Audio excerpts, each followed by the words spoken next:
Da magiti lokalidad tarigagay dagiti na uraman maipaayan dagitoy kadagiti kasapulan da kalpasan dimma po iti babalay da ken alikamen ijay barangay 3 iti siyudad ti San Fernando La Union iti Manong Kalmana.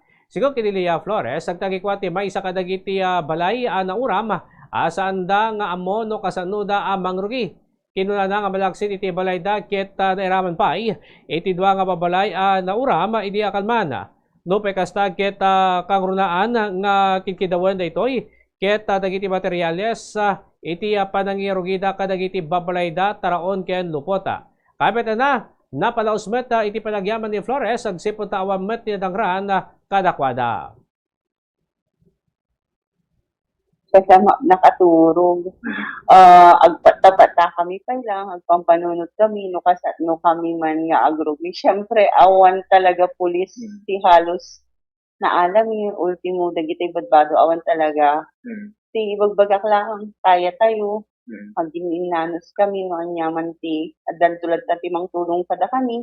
Siyempre, adda dagitay necessities nga kailangan ni. Adamot dagitay tulong, nga kinyami, nga na itad ti ni Gob, da Sir Al, adamot dagiti da mga tulong nga haang ko nga amo nagapuanan na, pagyamanan nila unay ta, uri kasat no nagadu nga nagsisinalupang sa di makan na itadahan nyami nga naluto kas kada ko.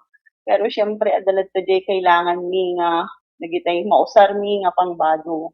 Adung tiod ubing mi nga kailangan na dagitay makan, gata, syempre awan mo dita, dagiti da mga naitad ti nyami, kailangan da dagiti ubing, di asawa kasla na aftershock, tatay nilang nakasao actually. Pero no kas pagarigan man, adaman ti, da tumulong ti nyami, kat makarugi kami, syempre kaya't midi, ayan ti unag balay mo matlang. Dati matlang. Kasi, no, ag-boarding kami, tapos sa awan matikas ta nga pagdirukan ti tunggal may sakada kami, baka mas mariga. Awan gamin ti dagiti finances nga kailangan mo kasapulan ni kung dagiti necessities ti tunggal may sakada kami. Di ay